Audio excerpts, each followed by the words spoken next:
Inexpensive or just cheap? Let's find out.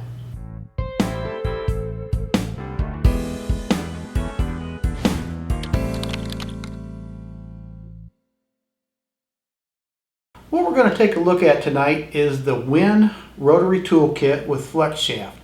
Now, I received the information about this from a reader. They sent me an email and said that they had purchased one and they were pretty pleased with it, and they just wanted to point out how inexpensive it was on Amazon. So I ran over to Amazon and took a look, and for under $18 you get this complete kit. Now, I know what you're thinking, because I was thinking the same thing. If it's under $18, it's got to be junk. Well, maybe yes, maybe no. I read the reviews on Amazon and most people were pretty pleased with it. So I ordered one and it came in today. And what we're going to do is open this up and take a look and just see how it feels and see if it looks like it's a decent value for that unbelievably low price. So let's take a little closer look. Let's open this thing up and take a look. Comes in a nice little hard shell plastic case like most of these rotary tools do. And the only thing, and you see this a lot on these plastic cases, the little latching plastic tabs look like, to me, they will probably break. They're pretty weak right there, but you know, for $18 I guess we can't expect too much. So let's open it up, and the first thing we'll see right off the bat is here's the flexible shaft. Now this is one of the things that pretty well convinced me to buy it, because these flexible shafts for the Dremel tools normally cost more than the complete price of this kit. So there's the flexible shaft. Looks like we've got an instruction manual. Here's the rotary tool itself, and it comes with a small box of accessories. So right off the bat, when I pick up this rotary tool, it's a little larger, I think, than my Dremel tool. Let's pull the Dremel tool over here and take a look at it next to it. Yeah, it's a little bit larger, not terribly so, but definitely a little heavy. Well, about the same weight. The Wen might be just a little bit heavier, but it does come with the hanging loop right here. And when you're going to use a flexible shaft, a lot of times you'll hang this up like this, so that's not too big a deal. And it's small enough that I think you can use it without too much trouble. I noticed that it does come with the threaded end on it where you can install accessories, and I'll be interested to see if it's the same as the Dremel threaded shaft. Let's take just a quick look. Yeah, they look the same, so it looks like this tool will actually take, yeah, the thread patterns look like they might even be the same. So we may be able to use the Dremel accessories on this, which is pretty handy if that's the case. So we have plastic construction. Looks like on-off switch right here. Variable speed on the bottom from 1 up to max. Let's see what else we got. Power cord looks to be a reasonable length. Let's undo it and just see how long it is.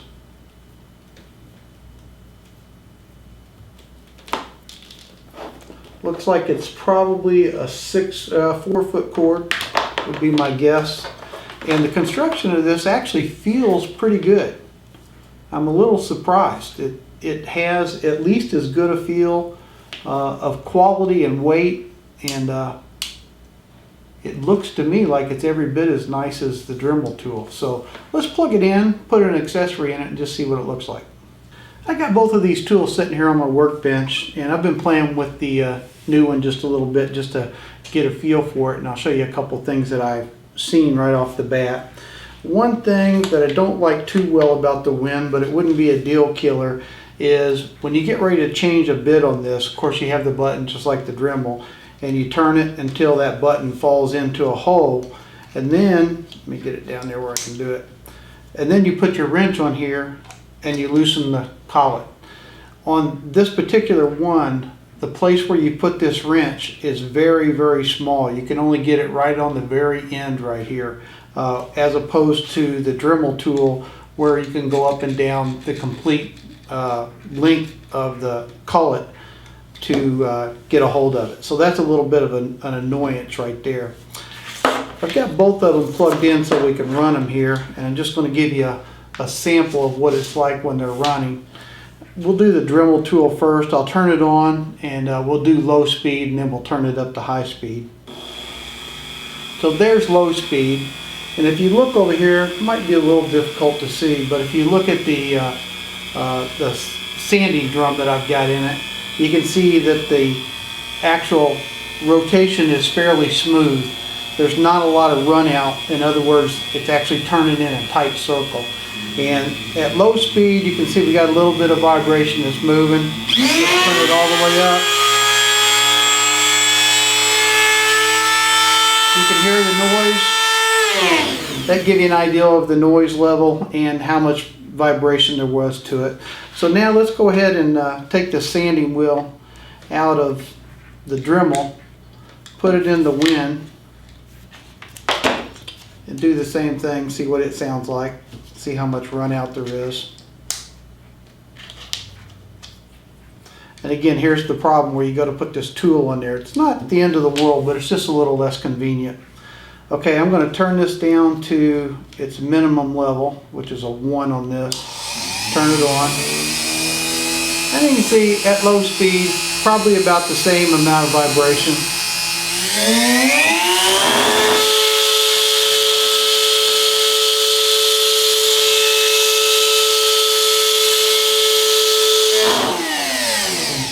Considerably more vibration at the highest speed. If I were going to use this tool, I definitely would not want to run it at full speed. I think about 3 to 4 is pretty comfortable, but anything over 4 starts getting pretty rough.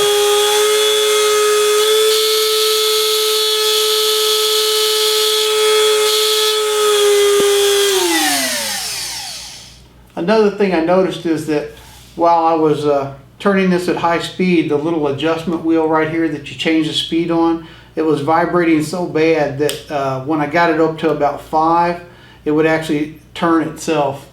So it looked like to me like the actual speed would be changed by that thing actually moving itself. See if we can get it to do it again.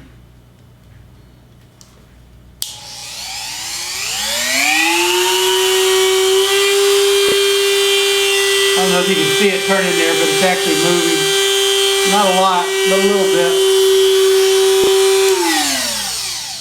Another thing that's a little bit of an inconvenience, but again not too bad, is the on-off switch is mounted this direction instead of this direction. So I don't know if it's just me or what, but every time I go to touch it, it just seems it would be more natural if the on-off switch went this way. So you turn it on and off there. Something you'd get used to it pretty quickly. Now let's take a look at the drum turning and see what kind of run out it's got. A little hard to see, but it's probably got double the run out of the Dremel.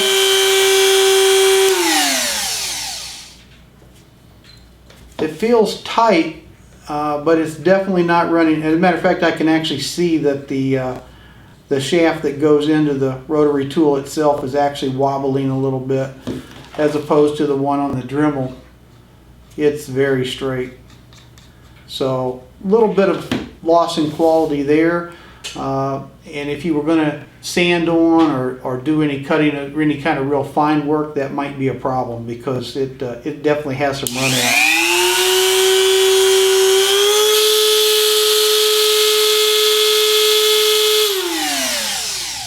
And again, at the highest RPM, the run out gets really bad. I'm not sure you could use this. Let's try something here.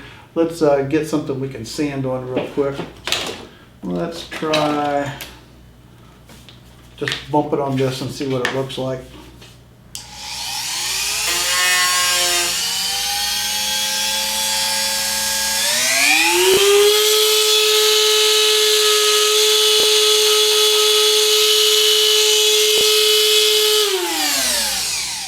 This tool would be almost unusable at the highest speed. It vibrates your hand so bad that you couldn't use it too long. And the run out at the highest speed is what I would call terrible. I don't know if you could bend this thing a little bit and get it back into shape or not, but it's pretty significantly bad. Now let me look at it one more time at the medium speed. It's not bad at a 3 or 4. Anything over that is what I would say really bad. Okay, let's take a look at the flex shaft. Got the flex shaft out here, and what you do to install this is just like installing a bit. You take this piece that actually screws into the end of the rotary tool, and you pull the flex shaft out of it a little bit, and you want to take this collar off right here. Then you put this piece down in there, tighten it up just like you would any other bit.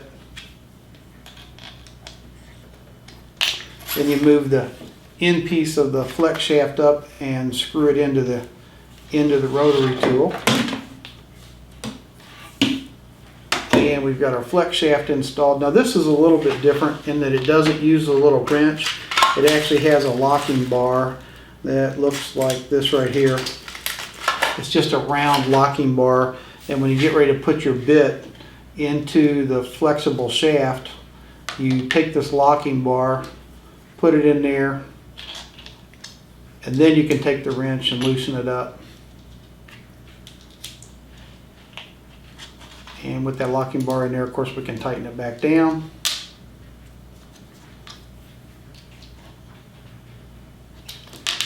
Obviously take the locking bar out. Now what I'm going to do is turn this rotary tool back on, and we'll see if we have the same run out problems on this flexible shaft. Okay, we'll set it to about a 3.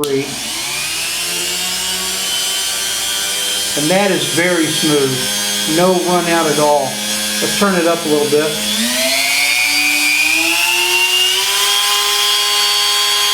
Even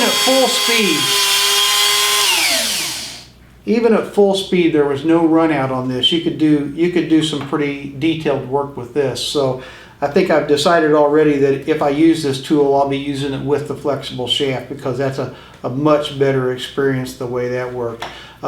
Has a pretty good feel to it, so if you were doing any carving with it, it's nice and small. It's got these flat spots that you can get your fingers onto, so that's pretty nice.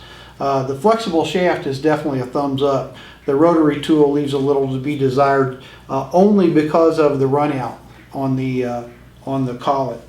It's significantly bad. Also, the vibration over speed level of 4 or 5 is way too high to use comfortably. If you were going to use it more than a few seconds, I think that would be a problem. So let's turn this back on one more time and look at this again.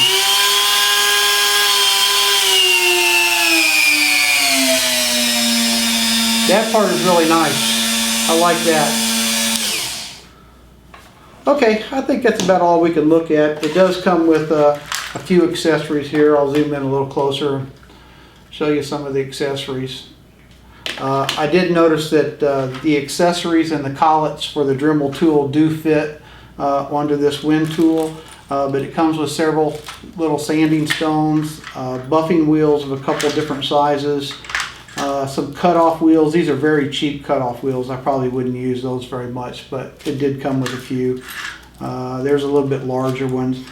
They always come with these sanding drums and some carving bits. Here's a round nose bit.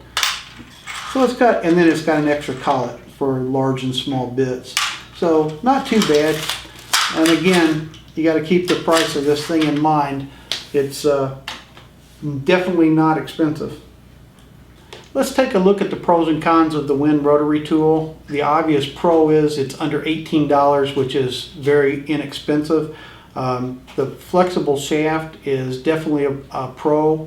It's nice to have a flexible shaft that you can get it away from this tool where you don't have to hold on to it and feel the vibration.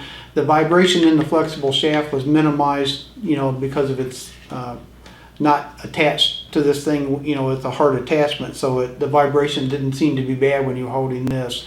Pro would be that there was almost no run out in the flexible shaft. That was nice. A con would be a couple of cons. One is the collet, little place where you put the wrench on it is very small, kind of tedious to do. Another con is that the speed control dial seems to turn itself a little bit when you have it up at the higher speeds. Probably wouldn't be too big of a problem because I'd never use it at that high speed anyway. It's too uncomfortable. A minor con would be the on-off switch seems to be installed at what I consider an awkward position, but still not that big a deal. Another pro would be that it does seem to take all the Dremel bits and collets with no problem, so that's nice. Nice long power cord. A con would be it's a little bit heavier than the Dremel tool, but again, the way I'm going to use this is I'm actually going to hang it up over my bench and just use the flexible shaft, so that won't be a big problem to me. So I guess the final question is, would I buy this again for $18? Yeah, I probably would, just simply because I like this flexible shaft. Now, time will tell if the brushes are going to burn up in this thing real fast. You know, I read all the reviews, and there's lots of them, well, not all of them, but I read a lot of the reviews on Amazon, and people have been using this for a couple of years or longer. And I've had at least a few emails from people telling me that they've had this for a while and it's worked out well for them too. So I think it's built well enough. It's obviously not built as well as the Dremel, and you could tell that just because there was so much run out on the end of the shaft, and at high speed it was unusable. So for $18, I would give it a buy. If it was anything more than that, I might pass on it and go with the Dremel. But just because of the price, pretty neat little tool, handy to leave over your scroll saw to do, you know, you can maybe put a drill bit in it and use this to do, you know, when you do your entry holes, you always miss a hole or two here or there, and you could have this right by your saw just to put in an extra entry hole. I use these Dremel tools a lot to cut with the cutoff wheels, and I think this will be nice to have this flexible shaft for that. So again, Wen Rotary tool, I'll put the link in the description. I give it a buy, but just barely.